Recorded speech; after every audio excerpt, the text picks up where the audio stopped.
seseorang itu untuk mencapai visinya? Boleh dikatakan seperti itu. Nah, misi ini apa?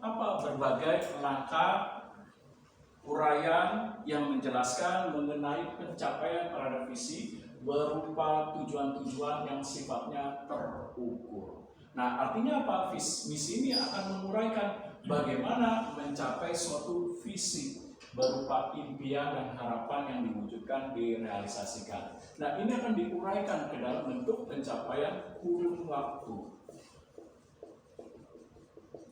Nah, oleh sebab itu, dalam mencapai visi dan misi, seseorang jangan pernah takut untuk yang dinamakan dream, yaitu apa? Teruslah bermimpi. Artinya bermimpi, jangan tidur terus. Nah, bermimpi itu maksudnya adalah memiliki suatu impian dan khayalan yang tinggi. Nah, bahkan Bung Karno mengatakan milikilah cita-cita setinggi mungkin. Kalau perlu, gapailah bintang-bintang di langit setinggi mungkin. Apabila tidak tercapai, maka paling tidak kalian akan jatuh di antara bintang-bintang tersebut. Nah, artinya apa? Jangan takut untuk memiliki suatu impian terhadap keinginan. Nah, begitu juga yang dilakukan oleh Walt Disney. Nah, kalau saya menyebutkan Walt Disney, pasti kalian tahu. Nah, yaitu apa Walt Disney? Yaitu pendiri taman hiburan, sekaligus dia memiliki film kartun yang terkenal, seperti film kartunnya ada Pocahontas, ada Tarzan, ada Cinderella, dan lain sebagainya. Nah, di mana dia memiliki suatu impian dream berupa visi dan misi, yaitu apa sih? Ingin memiliki suatu taman hiburan. Kalau di Indonesia boleh dikatakan seperti dunia fantasi. Nah, untuk mewujudkannya, dia hanya punya dua permainan yang hanya dimasukin koin berupa kuda-kudaan yang cuma bisa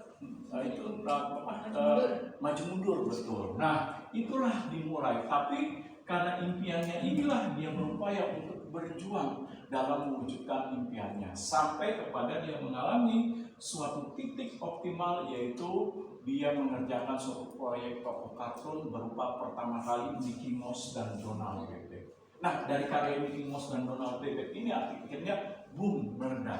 Sampai akhirnya dia mendapatkan keuntungan yang besar sampai mendirikan taman hiburan atau Disneyland. Nah, dari Disneyland ini akhirnya Disneyland itu berkembang. Ada yang di Hong Kong, ada yang di Amerika, ada yang di Singapura, ada yang di Jepang. Nah, inilah yang membuktikan bahwa impian membawa kekuatan dalam mewujudkannya. Nah, saya stop dulu. Ada pertanyaan kira-kira?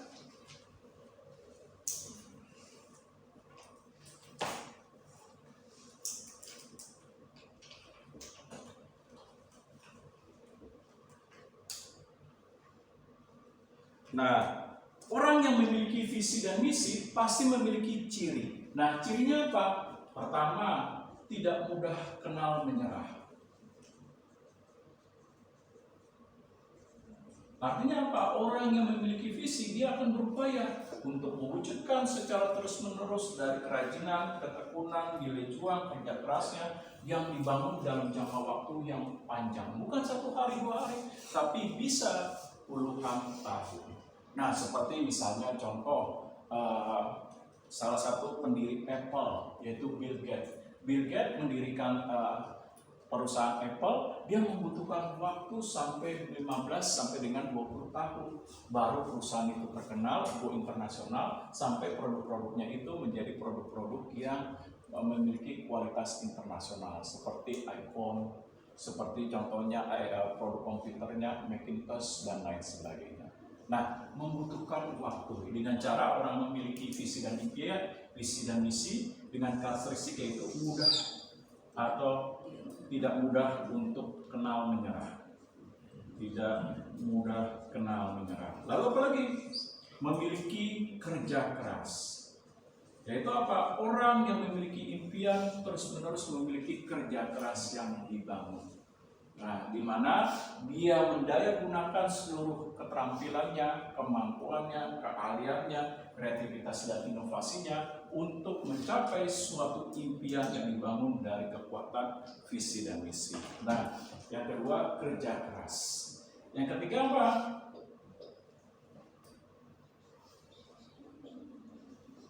Nah, orang yang memiliki visi dan misi memiliki target. Kalau ditanya apa sih pencapaiannya, ini dia bisa menjelaskan ini dan ini. Nanti saya akan berproses seperti ini.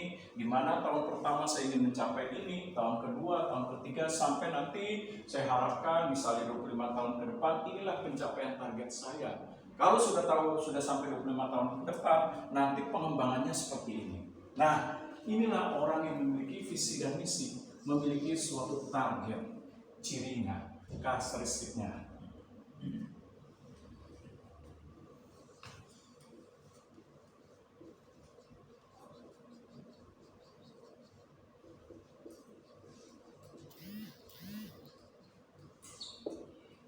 Nah, selanjutnya, orang yang memiliki atau karakteristik yang memiliki visi misi dalam pencapaian atau target pribadinya, dia memiliki atau mau untuk melakukan perubahan. Artinya apa? Artinya orang yang memiliki visi dan misi itu tidak puas. Dalam arti tidak puas bukan berarti perfeksionis. Artinya dia mau terbuka untuk mau menerima saran, kritikan, masukan, memperbaiki nilai diri, dan memperbaiki upaya-upaya yang ingin dicapai terhadap visi dan misi. Nah, oleh sebab itu, dia mau untuk melakukan perubahan. Perubahan terhadap kemampuan, keterampilannya, keahliannya, proses nilai juang, dan lain sebagainya.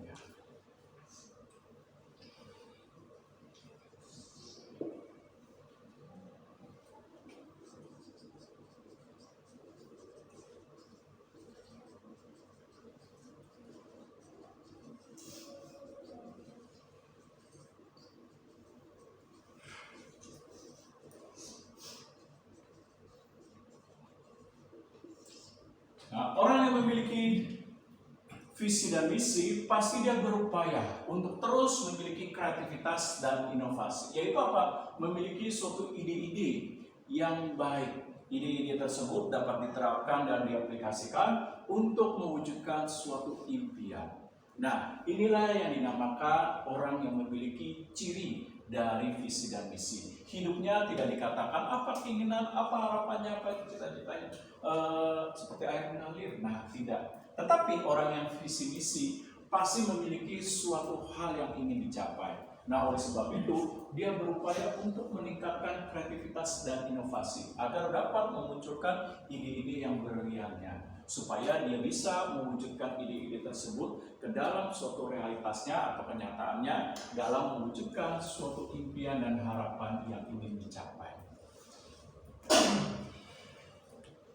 Nah, saya stop dulu. Kira-kira ada pertanyaan?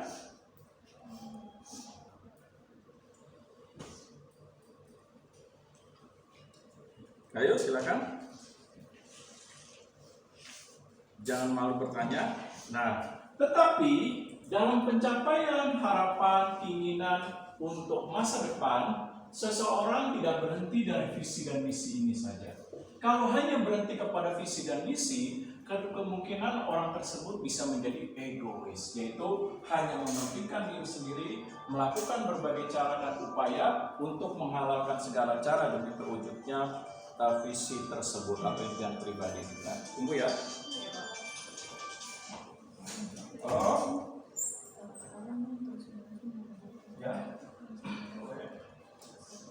Ya, betul.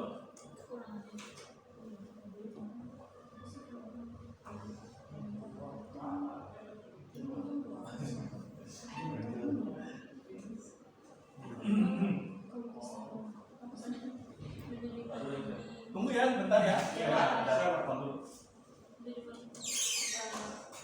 Pendapat orang lain.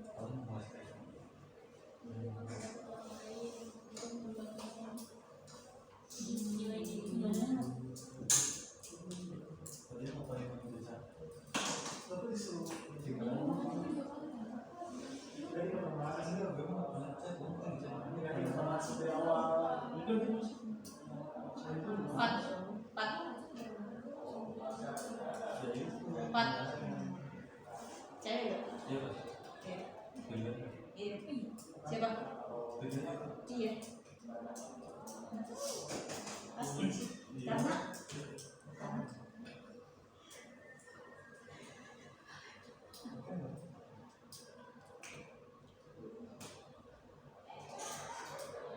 memiliki orang lain, mendapat orang lain, nilai diri apa?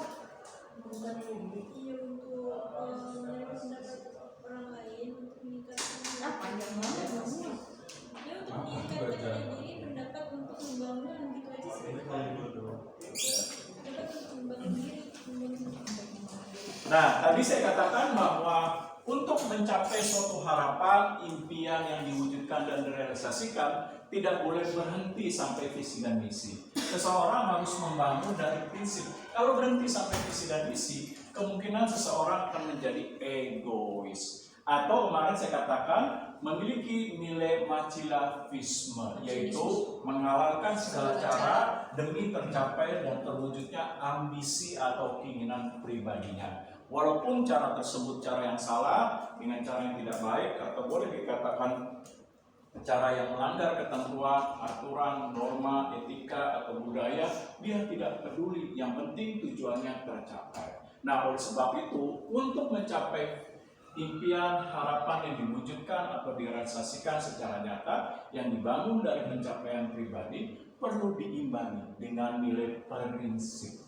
Nah, prinsip itu apa? Nilai yang berharga yang dimiliki di dalam pribadinya, yang dibangun dari etika, yang dibangun dari norma, yang dibangun dari nilai budaya, yang dibangun dari nilai kepercayaan atau religi yang dianut. Nah, prinsip ini tujuannya untuk mengimbangi dalam pencapaian hidup supaya seseorang berproses mengikuti ketentuan aturan yang benar, tidak merugikan orang lain atau menghalalkan segala cara. Nah, prinsip-prinsip ini seperti apa? Seperti misalnya, ada penghapus. Oh iya.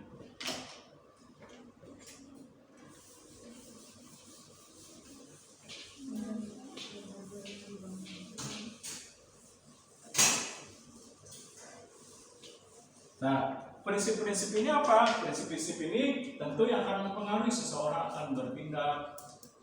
Nah, seseorang akan berperilaku, bagaimana memaknai suatu kehidupan,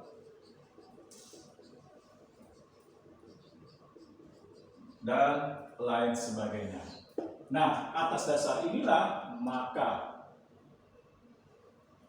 seseorang akan memiliki suatu prinsip yang dianutnya, yang akan mempengaruhi seseorang bagaimana bertindak, berperilaku, memaknai kehidupan, dan menarik suatu kesimpulan terhadap suatu peristiwa dan kejadian. Atau boleh dikatakan bagaimana sih seseorang mengambil suatu hikmah ketika mengalami suatu problematika atau misalnya permasalahan kehidupan dan lain sebagainya.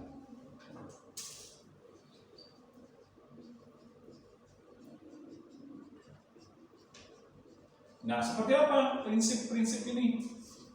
Misalnya seseorang dibangun berdasarkan prinsip misalnya humanisme, yaitu prinsip nilai kemanusiaan yang mengedepankan seperti toleransi, kepedulian, lalu nilai kemanusiaan,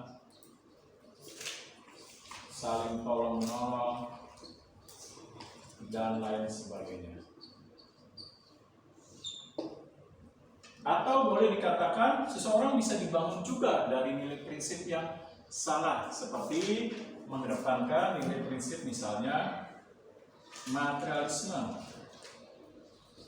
yang sepenuhnya dalam hidupnya, seperti mengedepankan mengenai kekayaan, lalu hedonisme, lalu nilai poya-poya, dan lain sebagainya. Nah, ada prinsip yang dibangun berdasarkan nilai nihilisme. Nihilisme yaitu menganggap bahwa segala sesuatunya itu kosong, tidak berguna, dan tidak memiliki suatu arti. Toh apa yang kita capai dalam hidup seperti kebahagiaan, kesenangan, lalu mendapatkan suatu harta yang berlimpah, itu pun akan lenyap, hilang ketika kematian menjemput. Nah, ini prinsip daripada nihilisme. Dan prinsip daripada nihilisme itu dalam kehidupannya, toh kehidupan manusia akan berputar. Misalnya seseorang yang mengalami permasalahan sedih. Nah, bisa saja permasalahan itu selesai, dia bahagia, tetapi di periode waktu kemudian dia juga bisa mengalami peristiwa kesedihan kembali. Nah, itu pun akan sia-sia. Dikatakan prinsip nihilisme, semuanya akan menjadi kosong atau tidak berguna ketika kehidupan itu lenyap atau kematian menjemput. Nah, ini prinsip nihilisme. Nah, ataukah dibangun prinsip kehidupan dari nilai misalnya dari humanisme, materialisme, toleransi, atau nilai dari prinsip hidup berdasarkan dari filsafat nilai agama. Nah, seperti apa? Seperti meyakini bahwa dalam kehidupan ada awal dan ada akhir. Nah, dalam kehidupan ada nilai kekuasaan tertinggi yang dipegang. Nah, dalam kehidupan bahwa seluruh kehidupan manusia itu harus dapat dipertanggungjawabkan. Karena nilai filsafat agama pasti memperkenalkan konteks surga dan neraka, walaupun dalam pemahamannya yang berbeda-beda. Tetapi secara garis besar ada prinsip yang dibangun berdasarkan pertanggungjawaban kehidupan yang dikenal dengan prinsip surga dan neraka. Nah, lalu juga mengenal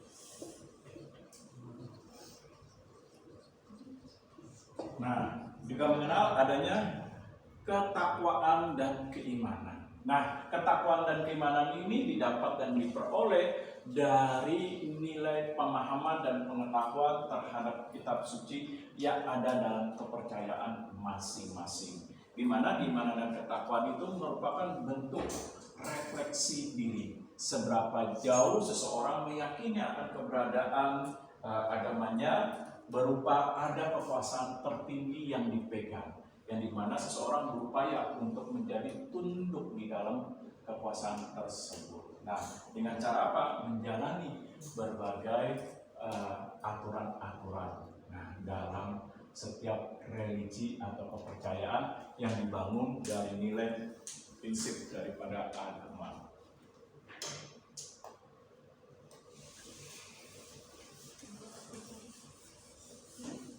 Nah, di dalam prinsip ini nantinya prinsip-prinsip ini akan mempengaruhi terhadap apa yang dinamakan personality atau nilai kepribadian seseorang, di mana seseorang nanti akan berinteraksi, berkomunikasi, menjalin pertemanan, persahabatan, menunjukkan sifat atau watak yang dimiliki. Nah, nantinya prinsip-prinsip ini akan mempengaruhi terhadap nilai personality atau keberadaan dari seseorang.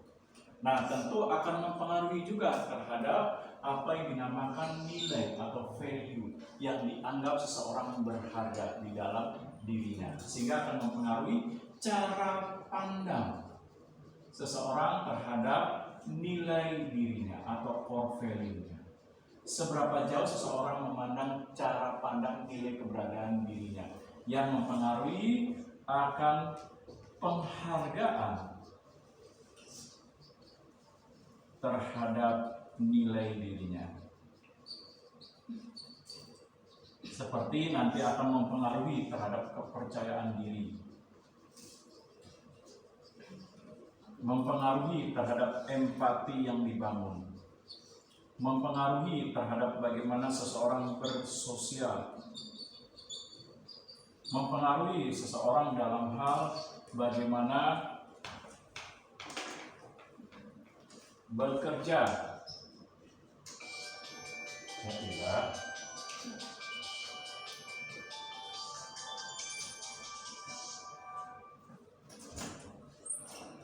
Halo?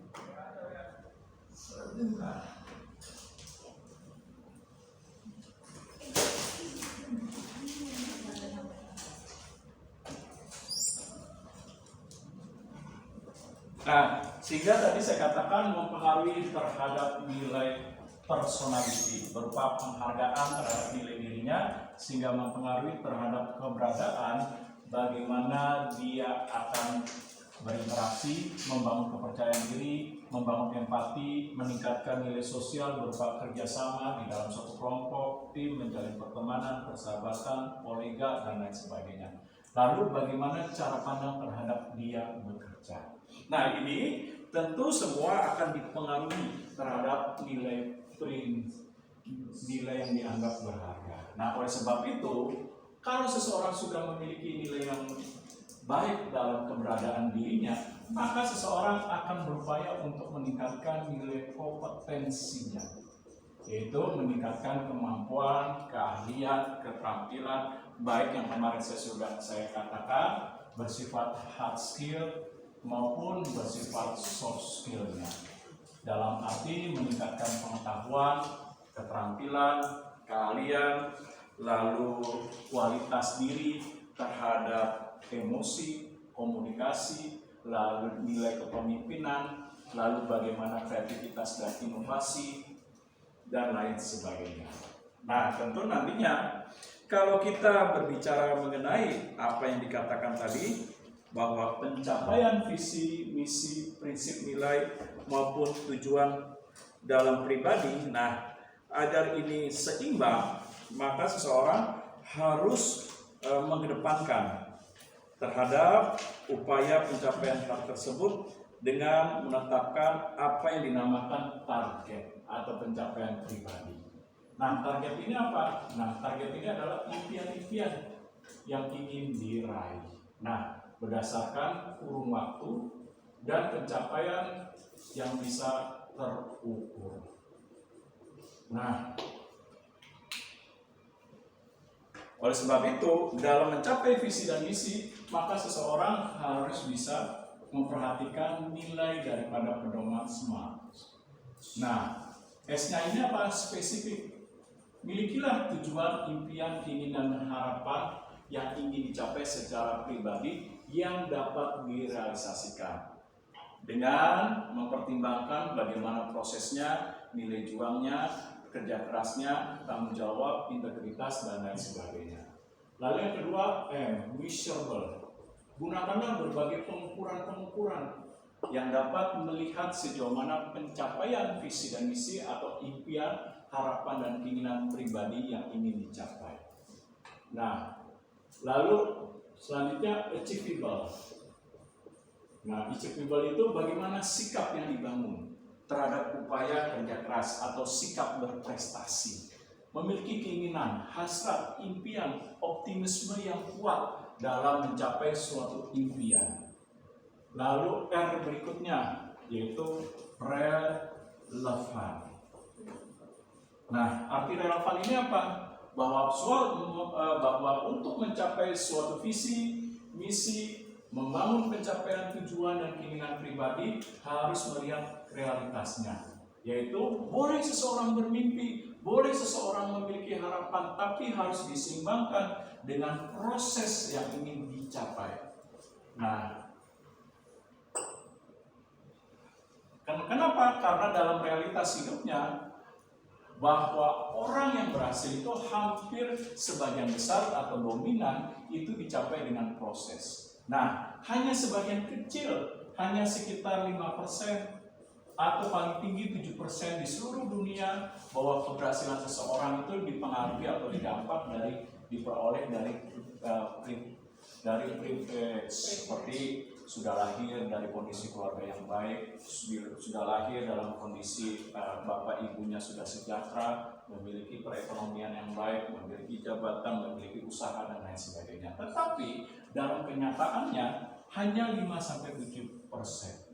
Bahkan kenyataan di dunia, tokoh-tokoh terkenal sekalipun, mereka dibangun bukan dari privilege. Contoh seperti Steve Jobs. Nah, dia itu korban dari keluarga broken home. Dari kecil tidak diasuh oleh bapak dan ibunya, hanya diserahkan kepada pamannya. Tapi karena Steve Jobs memiliki kerja keras yang dibangun, akhirnya Steve Jobs itu berhasil untuk mendapatkan beasiswa dari universitas terbaik, yaitu di Inggris, Oxford. Nah, sampai akhirnya dia selalu mendapatkan IPK 3,8 di program studi informatika. Nah, sampai akhirnya dia suatu saat mendapatkan suatu penelitian. Nah, akhirnya dari penelitian itu dikembangkan sampai dia akhirnya berhasil untuk mengembangkan suatu komputer yaitu Macintosh. Nah, karena dia sudah berhasil, akhirnya dia malah sudahlah, nggak perlu kuliah lagi. Toh saya kuliah bukan mengejar gelarnya, tapi ilmunya saya sudah dapat. Akhirnya dia putuskan untuk drop out, yaitu memutuskan diri sendiri untuk nggak melanjutkan. Nah, padahal dia sudah semester 5.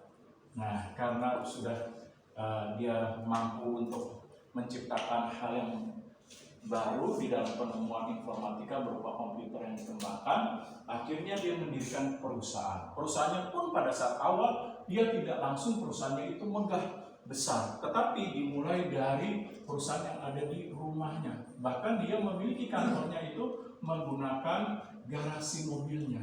Nah, ini dia buktinya.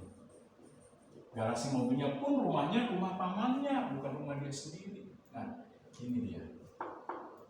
Bahwa keberhasilan dan kesuksesan seseorang itu hanya 5-7% didukung dari privilege.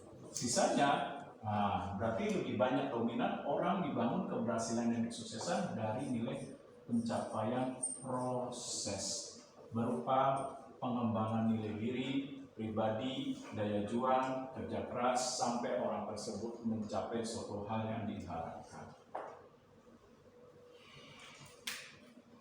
Nah, contoh yang lain seperti apa? Nah, contoh yang lain seperti misalnya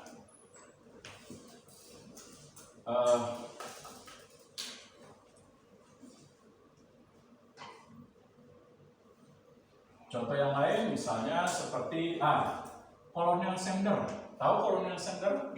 Nah, dia seorang mantan angkatan laut di Amerika Serikat. Nah, ketika sudah pensiun, tidak lagi punya pekerjaan, bahkan dia hanya memiliki suatu hobi, yaitu hobi memasak ayam goreng. Nah, ketika dia hobi memasak, dia mendapatkan saran dari istrinya, kenapa nggak coba untuk diperdagangkan? Nggak punya modal katanya. Dan juga uang pensiunnya pada saat itu sangat kecil sekali, hanya bisa memenuhi kebutuhan hidup dan tidak bisa membuka usaha. Tapi apa yang dilakukan? Akhirnya Kolonel Sanders itu dia menawarkan ayam goreng itu dari satu restoran, dari suatu hotel. Nah, tetapi mengalami penolakan sampai kepada 100 kali baru menunjukkan keberhasilan. Ada yang mau untuk melakukan investasi dana dan melakukan kerjasama. Akhirnya dibukalah konsep KFC. Dan akhir dari konsep KFC ini berkembang menjadi franchise. Nah, kalau seandainya Kolonel Sanders ini menyerah, baru sudah melakukan 50 kali katakanlah atau 40 kali dia tidak meneruskan, KFC tidak akan ada sampai sekarang. Berarti apa nih? Dari nilai kisah ini berarti pencapaian visi, misi, prinsip kerja keras, dan nilai yang dianggap berharga dalam pencapaian hidup ini semuanya berproses. Melalui apa? Tahapan terhadap waktu. Artinya apa? Keberhasilan yang ditempuh kita harus berjuang. Nah, terhadap nilai waktu. Nah, tapi kalau udah berjuang terhadap nilai waktu nggak sampai keberhasilan, bagaimana? Apa kita menyerah? Nah, jawabannya tidak boleh. Bahkan ada suatu kisah yaitu Sigo Muncul, tahu? Dan Teh Botol Sosro. Nah, itu mencapai keberhasilannya, dia punya pabrik, punya jamu yang dikemas secara modern, itu baru menunjukkan keberhasilannya setelah 3 generasi. Nah, 3 generasi yang dilanjutkan oleh anak-anaknya baru menunjukkan keberhasilan. Nah, begitu juga terhadap Teh Botol Sosro, pendirinya diambil dari namanya Sosro Amijoyo. Nah, disingkat Sosro. Nah, akhirnya dia generasi keempat baru memberikan keberhasilan. Dia memiliki pabrik, industri, di mana teh itu baru dikemas secara modern, seperti yang kita nikmati sekarang dalam bentuk teh botol ataupun dalam bentuk kotak tuh. Nah, inilah yang menandakan bahwa keberhasilan itu berproses. Kalaupun pendirinya, ownernya tidak mencapai, nah ini nilai dan prinsipnya harus dilanjutkan untuk mewujudkan suatu impian. Nah, nilai ini harus bisa diwariskan ke anak-anaknya atau generasi berikutnya untuk membangun suatu pencapaian impian dari visi, misi, prinsip, dan nilai yang menjadikan sebagai kekuatan untuk pencapaian secara pribadi. Nah, tetapi tidak berhenti sampai di sini. Nah, seseorang harus bersifat seimbang. Artinya seimbang itu apa? Equal. Equal itu maksudnya apa seimbang? Equal. Artinya kita boleh untuk mengejar suatu impian, tetapi kalau impian tersebut kita sudah upayakan, kerja keras, dengan dibangun dengan ketekunan dari jangka waktu yang panjang, tetapi belum mendatangkan keberhasilan, kita harus bisa melihat dari sisi equal. Yaitu apa? Nah, kita refleksikan diri. Oke, keberhasilan kita capai. Nah, dengan kerja keras ini, kalau tidak bisa tercapai, maka kita tetap harus bersyukur. Nah, kita harus berpikir, memiliki pemikiran yang positif. Mungkin keberhasilan yang saya lakukan sampai di sini, tetapi saya bisa meneruskan nilai, prinsip, dan pencapaian secara pribadi ke generasi berikutnya untuk bisa sebagai apa? Tongkat estafet yang diberikan dalam hal memperjuangkan terhadap pencapaian visi dan misi. Nah, inilah harus bisa equal. Kalau orang nggak equal apa? Banyak. Coba kita lihat tuh artis Korea Utara, Jepang, ketika mereka sudah puncak ketenaran, tapi ketika mereka tidak memiliki equal dan keseimbangan dan mulai pamornya terkenal apa? Menganggap keberadaan dirinya udah nggak berharga, dan akhirnya banyak artis Korea dan Amerika bunuh diri. Nah, karena di masa akhir daripada karirnya. Nah, ini terjadi karena kenapa? Ini dia. Hidupnya tidak memiliki keseimbangan equal atau keseimbangan dalam bentuk quality work life atau keseimbangan dalam hidup berupa menjaga keseimbangan pencapaian tujuan dan juga keseimbangan terhadap nilai manusia yang perlu dibangun dari apa? Dari nilai-nilai yang positif. Berupa apa nilai yang positif? Bisa dibangun dari sisi kemanusiaan atau dibangun dari nilai religi. Nah, sehingga kalau seseorang dibangun dari quality work life, maka orang tersebut tidak egois, tidak memiliki ambisi, atau boleh memiliki ambisi, tapi ambisinya itu bukanlah ambisi sepenuhnya. Dalam arti inilah ambisi yang harus dicapai dalam hidup. Padahal seperti yang kemarin kita sudah sampaikan, bahwa keseimbangan hidup harus kita jaga, yaitu baik manusia fisik kita maupun manusia jiwa, atau sering juga saya sebut manusia batinnya atau manusia rohania. Nah, keduanya ini harus diberikan nilai asupan dan konsumsi yang sama baiknya. Betul. Kalau ini doang yang dikejar misalnya, nah maka kita lebih menitik beratkan nilai duniawi, seperti kalau udah nggak mencapai, menganggap dirinya sudah terpuruk, tidak berharga, akhirnya secara pandang terhadap keberadaan dirinya salah dan mengakibatkan killing self. Nah, ini dia. Nah, tapi sebaliknya nih, kalau manusia jiwa terus-menerus yang diisi tanpa ini, nah apa yang terjadi? Nah, ini juga salah juga. Salahnya apa? Nah, salahnya apa nih? Misalnya nilai manusia jiwa aja yang terus-menerus diisi. Kira-kira salahnya apa nih? Ada yang mau ngasih pendapat? Dia akan seperti orang yang mengasingkan diri, nggak perlu lagi hidup bermasyarakat, tinggallah di goa, di hutan-hutan, menganggap bahwa hidup bermasyarakat itu sudah pasti berdosa. Nah, padahal belum tentu. Hidup masyarakat memang dari sananya secara lahiriah atau natural, manusia memiliki nilai jiwa sosial. Nah, artinya apa? Orang yang hanya mementingkan manusia jiwa pun salah. Nah, dia akan menganggap bahwa keberadaan dirinya atau menilai dirinya udah bahwa kehidupan yang di dunia itu sepenuhnya jahat, padahal enggak. Kehidupan di dunia ini sudah diatur dan diciptakan oleh Tuhan Yang Maha Esa dengan sistem yang baik. Cuma manusia saja yang menjalankannya. Nah, ini dia.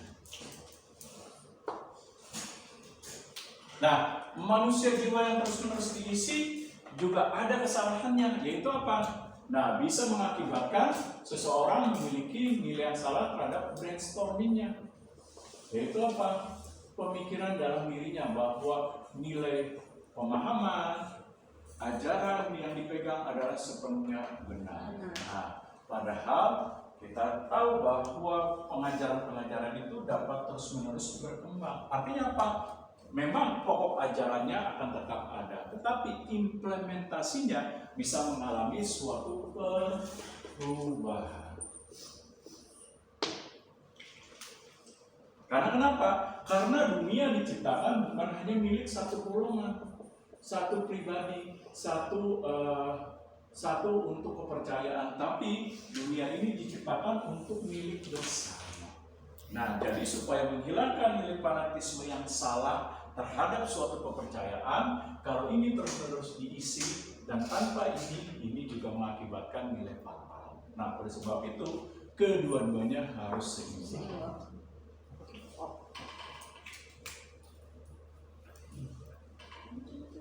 Nah, seperti contoh, orang yang mementingkan religi saja, misalnya hanya beribadah segala macam, ketika misalnya lagi permasalahan hidup, mengalami kekurangan, nah akhirnya bilang, sudahlah kita berdoa saja. Nah, padahal Tuhan Yang Maha Esa juga mengajarkan kita bahwa untuk bekerja, untuk giat, untuk rajin, untuk tekun. Bahkan di Islam kalau tidak salah pernah saya baca tuh, Allah tidak akan merubah suatu kaum atau nasib dari umatnya kalau umat tersebut tidak mau merubahnya. Nah, artinya apa? Manusia fisik juga harus diimbangi.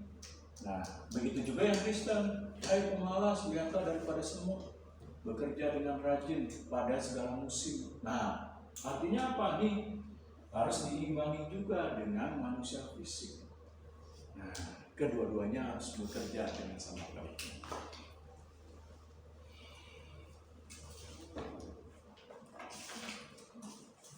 Pak, Ya. tadi kan ada smart ya Pak? Ya. Ini tag-nya belum Pak? Nah, Sampai relevan. tag-nya itu yaitu adalah type. Nah, type ini apa? Bahwa pencapaian visi, misi, prinsip, dan membangun nilai diri harus melihat nilai waktu. Nah, nilai waktu ini artinya apa? Menentukan perubahan. Nah, lalu proses yang dibangun dalam pencapaian visi, misi, dan terjadinya perubahan terhadap prinsip dan nilai diri.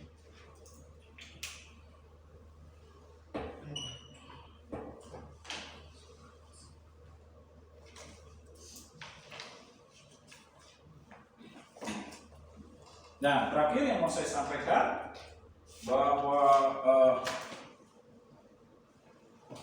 nantinya pencapaian visi, misi, target atau tujuan pribadi haruslah memiliki dimensi yang seimbang. Nah, seimbang ini selain manusia batiniah dan manusia fisik, nah juga melihat dari berbagai aspek. Nah, aspeknya apa saja? Ini dia. Memperhatikan aspek profesi. Artinya, dalam pencapaian tujuan kita harus punya profesi apa yang kita miliki, apa keunggulan kita, kekuatan kita, kemampuan kita, nah keterampilan yang kita miliki. Nah, sehingga ini bisa kita manfaatkan untuk peningkatan nilai dan pencapaian menjadi profesi yang kita menguasai suatu bidang. Nah, yang kedua, memperhatikan aspek pengembangan diri. Artinya, kita harus berupaya untuk mengembangkan diri dalam kemampuan, keterampilan, keahlian, sikap yang kita miliki, tanggung jawab, integritas, dan lalu perubahan nilai watak secara berproses dan lain sebagainya. Nah, lalu dibangun dari sosial, yaitu apa? Nah, nilai sosial ini penting, seperti membangun pertemanan, persahabatan, kolega, meningkatkan jaringan. Ini semua akan membantu dalam visi dan misi untuk pencapaian tujuan secara personal.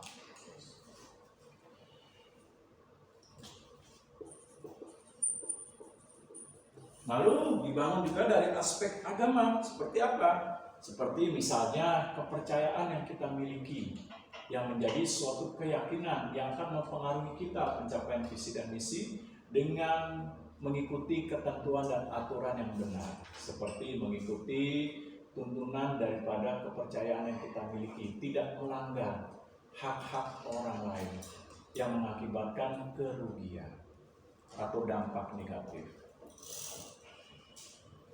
Lalu apalagi? Dibangun dari hobi. Nah, artinya pencapaian visi dan misi dibangun juga dari hobi. Apa yang kita miliki dari hobi tersebut? Sehingga kita merasa senang, sehingga kita merasa tidak lelah, sehingga kita merasa tidak bosan untuk berproses untuk meningkatkan nilai diri dalam mencapai visi dan misi serta impian. Dan yang terakhir, dibangun dari keluarga. Nah, bagaimana keluarga atau lingkungan yang mempengaruhi?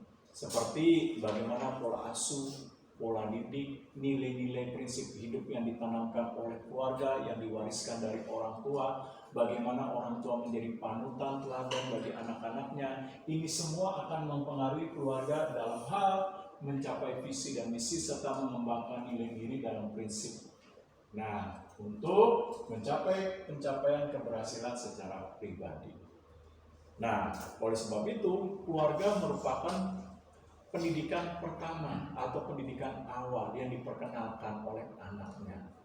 Nah, dalam hal menanamkan kekuatan terhadap nilai anak, seperti bagaimana anak berkomunikasi, menunjukkan sifatnya, karakternya, nah, bagaimana anak berperilaku, memandang hidup. Nah, ini semua dipengaruhi oleh penanaman dasar melalui pendidikan di dalam keluarga, di mana pendidikan keluarga dimulai dari ayah ibu menjadi role model, yaitu menjadi panutan dan contoh. Karena kenapa? Menurut psikologi, anak adalah peniru, nah, copy paste daripada kedua orang tuanya.